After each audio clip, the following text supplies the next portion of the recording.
दोस्तों पुनः स्वागत है आपका एक बार फिर से एस पांडे यूपी पर। आप पढ़ रहे हैं कक्षा 9 की गणित राजीव प्रकाशन की पुस्तक से और प्रश्नावली चल रही है 2.4 बहुपद की। ठीक है, इसका 2 पार्ट आप पढ़ चुके हैं। आज हम तीसरे पार्ट में आगे क्वेश्चन पढ़ेंगे। आज का क्वेश्चन है क्वेश्चन संख्या 9। क्या दिया गया है? अगर आपके पास पुस्तक है तो आप पुस्तक खोल करके आगे देखते रहिएगा, अन्यथा हम बता रहे हैं आप उसको मिलाते हुए आगे बढ़िए। क्या कर रहा है? सत्यापित कीजिए। सवाल संख्या 9 है क्योंकि हम सवाल संख्या 8 तक पढ़ चुके हैं।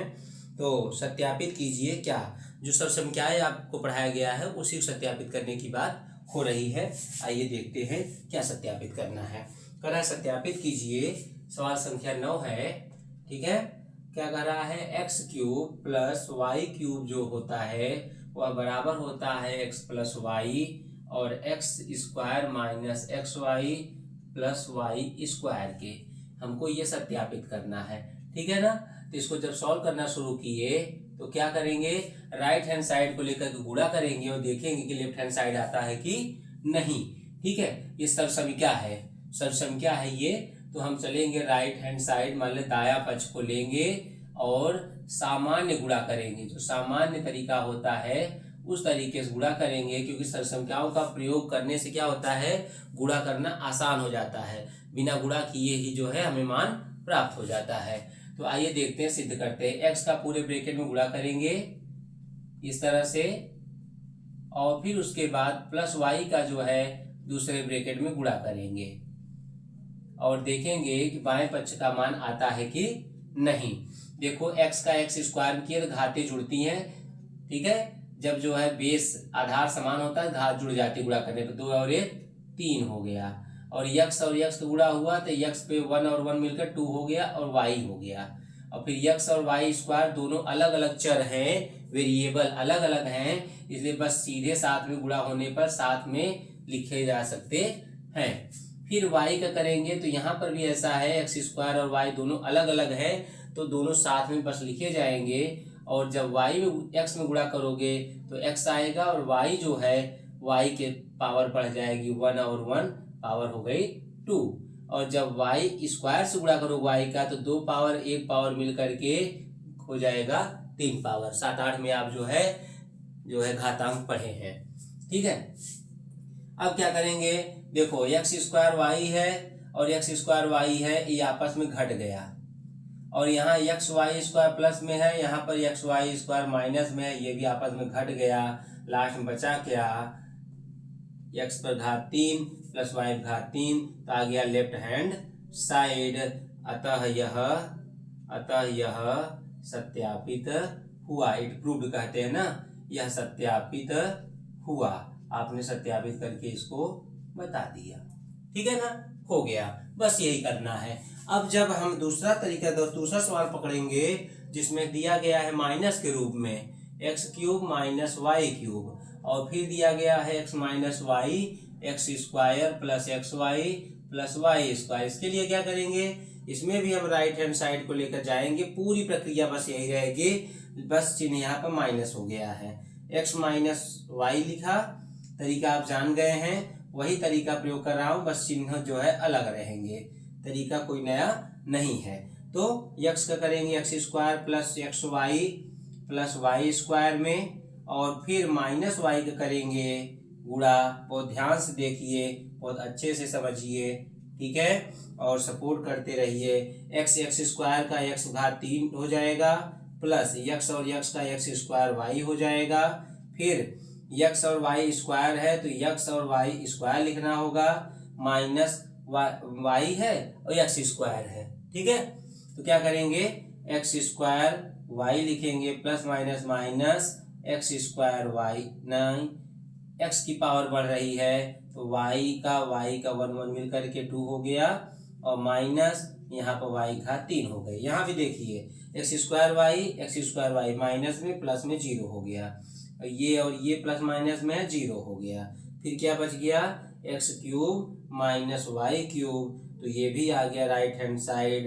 अतः सत्यापित हुआ। ठीक है ना, क्योंकि सर्वसंख्याएं हैं तो ऐसे ही गुणा करके ही हम देखेंगे कि जो कह रहा है वह सत्य है कि नहीं। आप इसका स्क्रीनशॉट ले सकते हैं। फिर हम जो है आगे अगला सवाल बताएंगे, ठीक है ना। आगे बढ़ते हैं। अब सवाल संख्या आएगा कि निम्नलिखित में से प्रत्येक का गुणनखंड कीजिए। इसी सर्वसंख्या का प्रयोग करेंगे हम। निम्नलिखित में से प्रत्येक का क्या करना है, गुणनखंड कीजिए।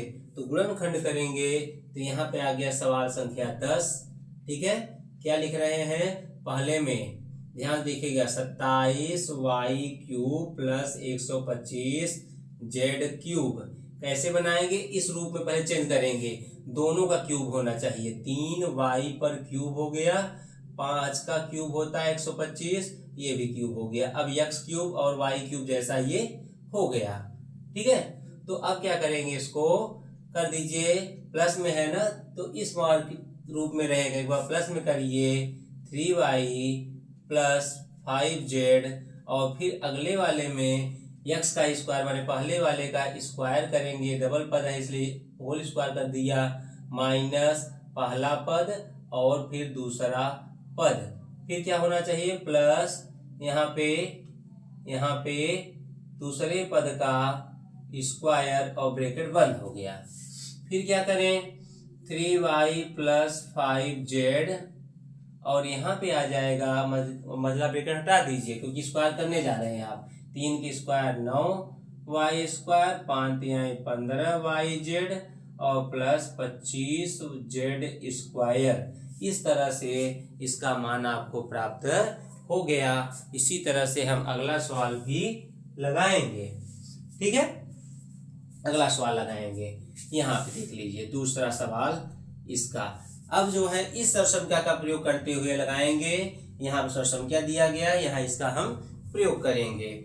क्या दिया गया है, 64m³ माइनस 343n³ ये हो गया। अब क्या किया जाए, ये 4 का है और ये 7 का है, हो गया ना। 4 का और 7 का, 7 घात 3 होता है, ये 4 घात 3 होता है। अब आ जाइए x माइनस y चाहिए, पहला पद और दूसरा पद हो गया। उसके बाद पहले पद का स्क्वायर प्लस पहला पद और दूसरा पद गुणे में लिखेंगे, और प्लस दूसरे पद का स्क्वायर इस तरह से। तो हो गया a माइनस b, और यहाँ पे हो गया 4 चौक 16 m² प्लस 7 चौक 28 mn प्लस 7 सते 49 n²। इस तरह से इसको लिखा जाएगा। ये सर्वसंख्या पर पहला सवाल, इस सर्वसंख्या पर दूसरा सवाल, ठीक है। एक ही फार्मूले पे लगे हैं, मतलब एक ही सर्वसंख्या पे लगे हैं, तो इसको आप अच्छे से स्क्रीनशॉट ले सकते हैं। अब हम सवाल संख्या 11 करेंगे, जिसमें जब मैंने आपको सर्वसंख्याओं के बारे में बताया था तो सबसे लास्ट में जो बताया था वही वाला सर्वसंख्या आप प्रयोग करेंगे। आइए देखते हैं, ठीक है। आप जो है अच्छे ध्यान देखिए, जहाँ जरूरत पड़े आपको पूछने की वहाँ कमेंट करिए, आपके कमेंट का जवाब दिया जाएगा, ठीक है। और अगर आप जो है पर्सनली परिचित हैं तो मुझे व्हाट्सएप भी करके जो है किसी क्वेश्चन के बारे में पूछ सकते हैं, ठीक है। आगे बढ़ते हैं। अगला क्वेश्चन है गुणनखंड कीजिए, ठीक है। सिंगल सवाल है, सवाल नंबर 11 में 27x³ plus y³ plus z³ minus 9xyz हो गया। ये 3x का क्यूब बनता है, y का क्यूब है, z का क्यूब है। फिर 3 लिखेंगे, x पहला पद, दूसरा पद, तीसरा पद। फार्मूले में आपको याद होगा उस मॉडल में बनाया जा रहा है। ये हो गया। क्या होता था फार्मूले में, 3 नहीं रहता था, x³ plus y³ plus z³ plus 3xyz।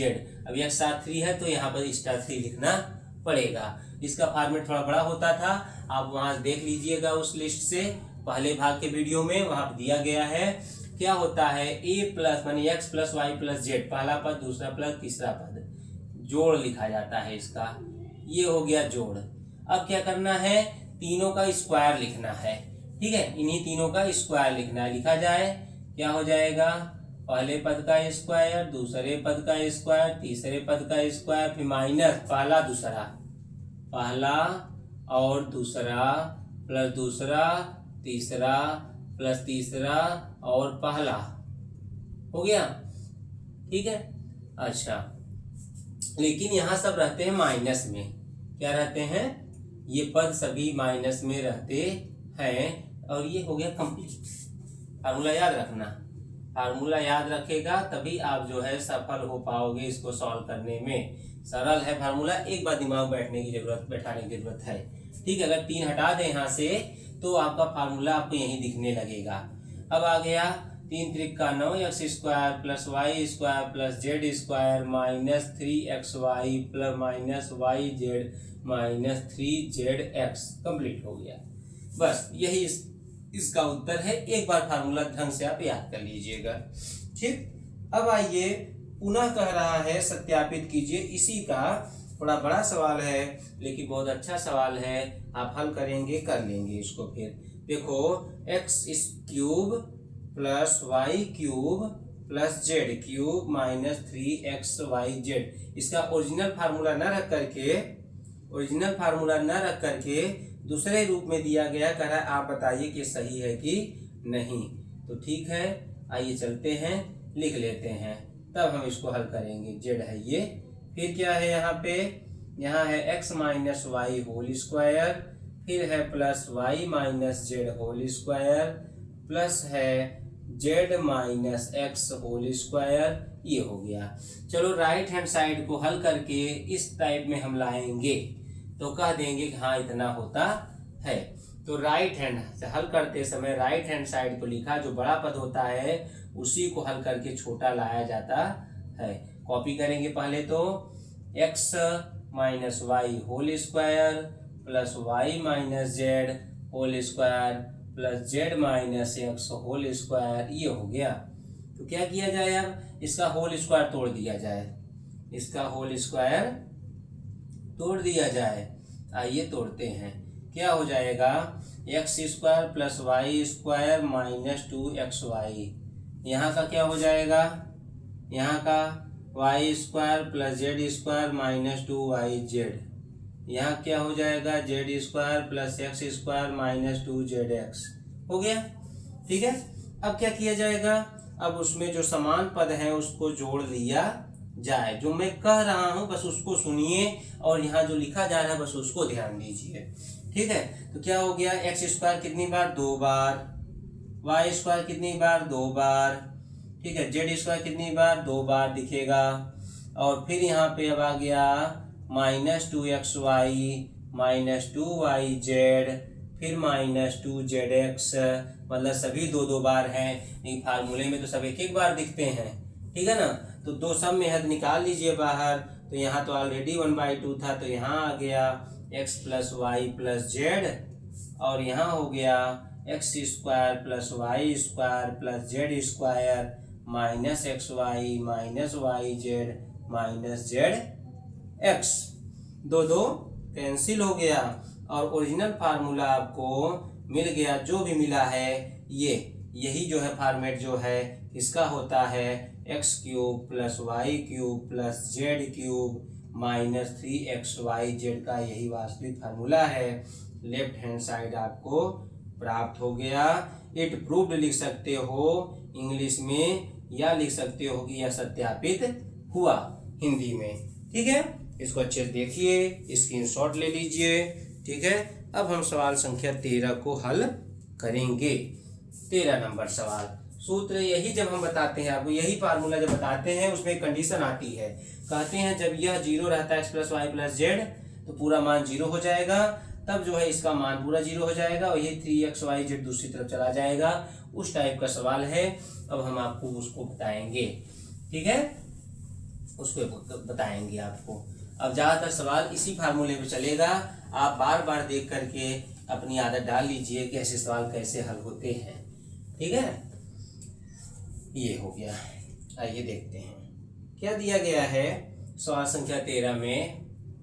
यदि x plus Y plus Z equal to 0 दिया गया हो तो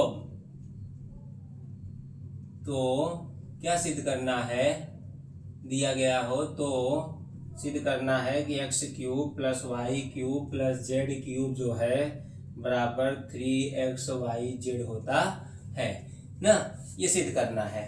तो क्या होगा, फार्मूला आइडेंटिटी लिख दीजिए। क्योंकि आपको क्या मालूम है, हमको मालूम है कि X cube plus Y cube plus Z cube formula को ही सिद्ध करने के लिए कह रहा है, तो नया नहीं है। -3xyz फार्मूला में लास्ट में आपको बताया है, वही चीज सिद्ध दिखाना है बस। x plus Y plus Z और यहाँ हो गया x square plus Y square plus Z square minus x Y minus Y z और माइनस जेड एक्स, यही आइडेंटिटी है। ठीक है ना।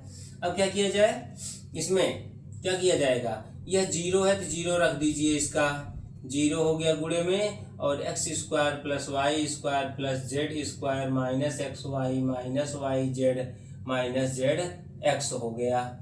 ठीक है, इसका मान इस तरह से लिखा है, ये पूरा मान जीरो हो गया। अब क्या लिखना है, x cube plus Y cube plus Z cube और हो गया 3xyz 3xyz। इट प्रूव्ड, यही हमें दिखाना था। इट प्रूव्ड या इट शोड, ये आपने दिखाया या यही प्रूव किया या सत्यापित किया। ठीक है, ये काम आपका कंप्लीट हो गया। अब क्वेश्चन नंबर, इसको देख लीजिए अच्छे से। अगले क्वेश्चन पे चलते हैं। कह रहा है वास्तव में घनों का परिकलन कीजिए, बिना निम्नलिखित में से प्रत्येक का मान ज्ञात कीजिए। मान नहीं ज्ञात करना है, लेकिन मान निकालना है घनों का। क्या करेंगे, इसी नियम का प्रयोग करेंगे। -12 cube plus 7 cube plus 5 cube दिया है। आप लिख दो कि चूंकि जो इनका अलग अलग जोड़ होता है, इतना करने पर -12 प्लस 12 बराबर 0 है। जब ये कंडीशन जोड़, इनके पदों का जोड़ 0 होता है ना, तो क्या 3xyz बाहर हो जाता है, माने xyz अगर ये है तो बाहर हो जाता है। अतः -12 क्यूब 7 क्यूब 5 क्यूब, हम घन नहीं निकालेंगे, बस इसी रूप में इसको निकाल लेंगे कि ऐसा होता है। अगर इन तीनों का जोड़ अलग अलग घात, बिना घात के जोड़ 0 होता है तो उसका मान 3xyz होता है। तो 3x की जगह 12, y के जगह 7 और ये 5, 12 पंचे 60 हुआ। देखो माइनस, पहले तो माइनस लिखेंगे, फिर क्या लिखेंगे, 12 पंचे 60 और 7 त्रिक 21। ठीक है, तो ये 60 का 0 हो गया और 21 में 6 का गुणा करेंगे। 21 में 6 कम 6, 6 दूनी 12। यह मान प्राप्त होगा आंसर में। फिर इसी तरह से दूसरा लगाएंगे। दूसरे में हो गया 28 क्यूब है, इसका कह रहा है क्या होगा, क्वेश्चन मार्क लगा दो, प्लस यहाँ -15 क्यूब प्लस -13 क्यूब का मान क्या होगा। तो आप लिखोगे कि तो इनका बिना घात सामान्य पदों में इनका मान क्या होगा, सामान्य पदों में 28 प्लस यहाँ -28, ये भी हो गया। अब क्या हो गया, 0 हो गया। अतः 28 का क्यूब प्लस -15 का क्यूब प्लस -13 का क्यूब बराबर क्या होगा, 3ABC माने 3xyz इस रूप में। तो माइनस माइनस प्लस हो जाता है, इसका गुणा करना चाहिए हमें। तो 15 बारी बारी गुणा कर लिया जाए। 28 है, 15 तियाँ 45 हो गया। तो कितना होगा, 5 8 40, 5 दूनी 10 4 14 और 4 8 32, 4 दूनी 8 3 11। तो होता है 0 6 2 1। अब किसका गुणा करना है, 13 का। तो 13 गुणा करना है तो 13 0 0 डायरेक्ट कर दो और 13 6 78 के 8 7 आ गया। 13 दूना 26, 26 और 7 33, 26 7 33 और 13 एकम 13, 13 3 16, 16 3 80। क्या जाएगा, 16,380। आप गुणा करके थोड़ा देख लीजिएगा, ठीक है, कि मिलान हो रहा है कि नहीं। वैसे आंसर शीट भी दिया गया है, उससे मैं देख लेता हूँ कि क्या है। 14 नंबर सवाल। 14 नंबर सवाल में दिया गया है, एक में 1260 है और दूसरे में 16,380 है। ठीक है, यही मान प्राप्त हुआ है।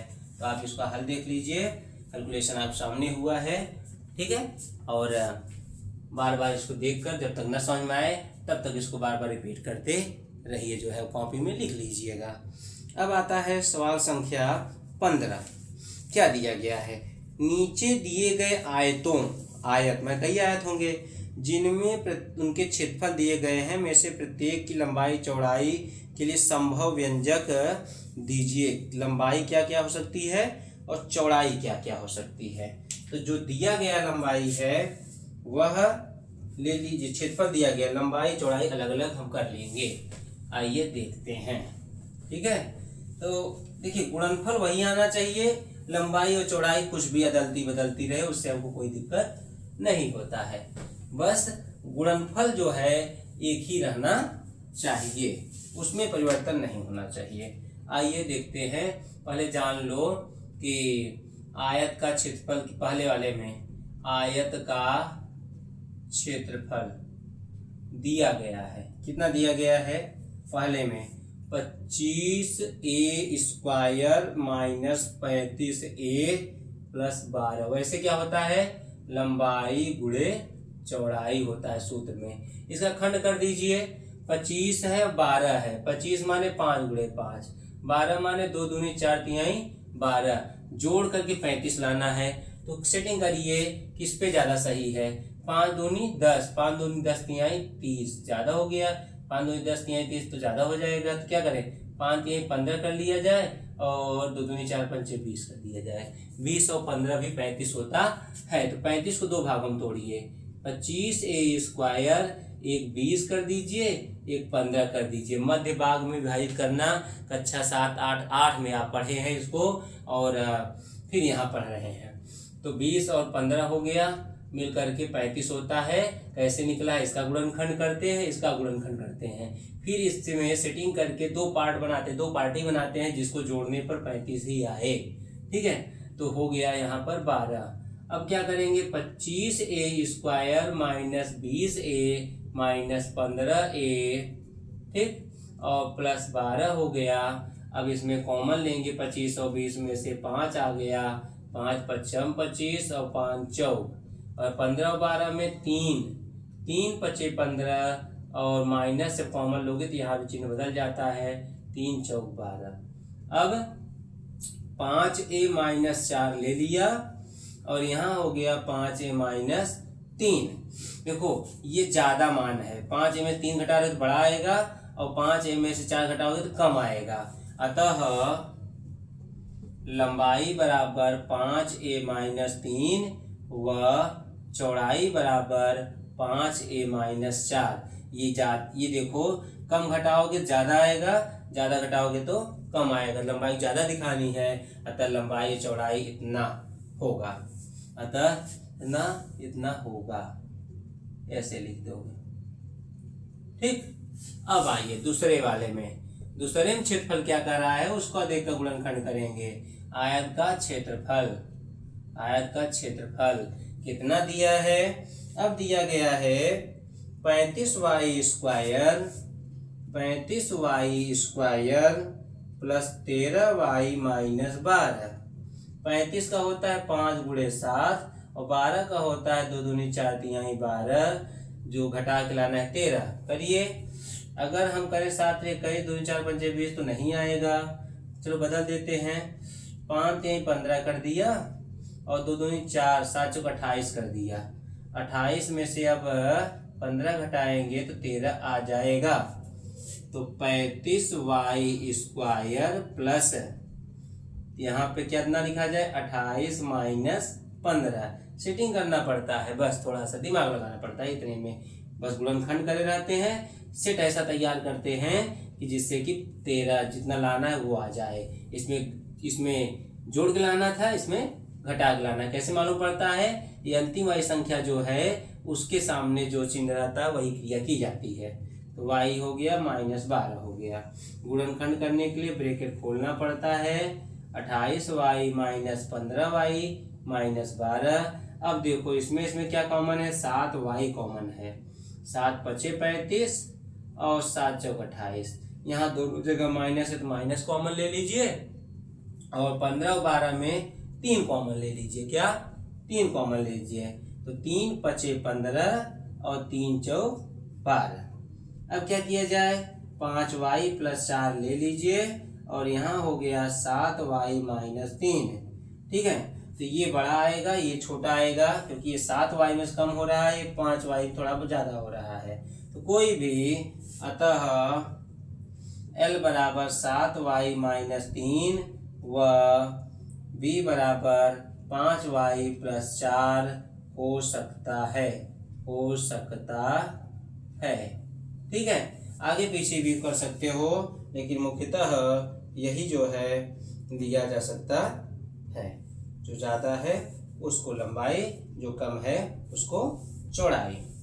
अब कह रहा है अंतिम घनाभ जो होते हैं, बक्से का आकार जो होता है, ड्राइंग बॉक्स का जो आकार होता है, बुक का जो आकार होता है सॉलिड, उसको घनाभ कहते हैं, अंग्रेजी में क्यूबॉइड। उसमें लंबाई चौड़ाई ऊंचाई होती हैं, उसका भी गुणनखंड करके 3 मान निकालना है।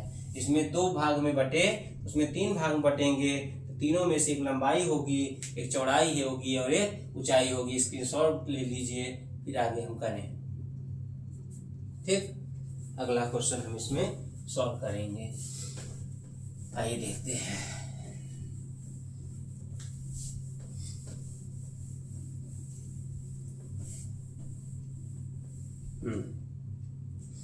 अगला क्वेश्चन आइए, बहुत अच्छा है। आप चाहे एनसीईआरटी पढ़िए, इस जो बुक पढ़ा रहा हूँ एनसीईआरटी के सारे क्वेश्चन इसमें है, और प्रैक्टिस के लिए एक्स्ट्रा क्वेश्चन भी हैं। ठीक है, अगर एनसीईआरटी पढ़ रहे हैं तो आपके लिए बेस्ट ऑप्शन एनसीईआरटी के भी क्वेश्चन आ गए, और उसके और अलावा प्रैक्टिस के लिए भी क्वेश्चन आ गए। अगर आप इंग्लिश मीडियम की स्टूडेंट हैं तभी कोई प्रॉब्लम नहीं है, क्योंकि हम इंडियन हैं और हिंदी में समझने की हमारी आदत होती है। तो आप समझ लीजिए, और लिखते समय, वर्ड्स लिखते समय आप इंग्लिश का प्रयोग करिए। तो पहले वाले में आ जाइए, लिखना है घनाभ का आयतन, ठीक है, बराबर 3x² - 12x हो गया। माने लंबाई गुणे चौड़ाई गुणे ऊंचाई बराबर क्या हो जाएगा, यहाँ पे कॉमन लीजिए, 3x कॉमन है, x बच गया, 3 चौक 12 हो गया, 3 चौक 12 हो गया। अब क्या कौन मान है, संभावना ही बस है, अतः L बराबर, कोई अदला बदली अपनी मर्जी पे है, L बराबर इतना, B बराबर x व H बराबर x - 4 हो सकता है। अदला बदली भी कर सकते हो, ठीक है, हो सकता है। अगले पे आइए, देखो एक चीज और जानिए, x में से 4 घट सकता है, x में से 4 घट सकता है, माने कि 4 से बड़ा होगा तभी, इसलिए 4 छोटा तो लंबाई होनी नहीं चाहिए। ठीक है, 4 से छोटी लंबाई नहीं होनी चाहिए। तो अनुमान लगाते हैं कि क्या है, कि तीनों में से अदल बदल के कुछ भी जो है ले सकते हो, लंबाई चौड़ाई ऊंचाई आपके ऊपर है, लेकिन कह रहा हूं कि इससे छोटा तो ये नहीं हो सकता इस आधार पे। अब दूसरे में आइए, घनाभ का आयतन क्या दिया गया है, घनाभ का आयतन क्या संभव है, गुणनखंड करेंगे। पहले तो 12 KY², 8 KY - 20 अब क्या किया जाए, 12, 8, 20 का मौसा क्या होता है, 4, के y बस नहीं ना, बचा क्या, 4 तिहाई 12, y², 4 दूनी 8, y, 4 पंचे 20। 5 और 3 गुणनखंड नहीं होता, अभाज्य संख्या है, और 5 में से 3 घटाओगे 2 आ रहा है, तो सीधा सीधा हल हो जाएगा, 4k हो गया। और इसका जब गुणनखंड करोगे इसका, तो हो जाएगा 3y², डायरेक्ट लिख दीजिए, 5y में से 3y घटाने पर 2y आता है, ये हो गया। अब कॉमन कर लीजिए उसमें, तो दोनों में y कॉमन है, 3y प्लस 5 और -1 3y प्लस 5 ये हो गया। तो 4k और 3y प्लस 5 हुआ और यहाँ y -1 हुआ, हो गया। अतः क्या हो जाए, लंबाई गुणे चौड़ाई गुणे ऊंचाई होता है L बराबर 4k, B बराबर 3y प्लस 5 व H बराबर y -1 हो सकता है। हो सकता है नहीं कर रहा हूं, हो सकता है माने कि अदला बदली भी हो सकती है, इसमें इनमें से कोई मान एक दूसरे का रहेगा। इस तरह से प्रश्नावली 2.4 आज हमने 3 पार्ट में कर कंप्लीट किया, जिससे कि वीडियो लंबी न बनने पाए और इंटरेस्ट के साथ इसको समझ सको। ठीक है, अब हम अगले वीडियो में विविध प्रश्नावली के 9 सवाल कवर करेंगे। तब तक के लिए धन्यवाद, और वीडियो पसंद आए तो चैनल को लाइक सब्सक्राइब और अपने दोस्तों से भी सब्सक्राइब करना न भूलें। ठीक है, मिलेंगे नेक्स्ट वीडियो में।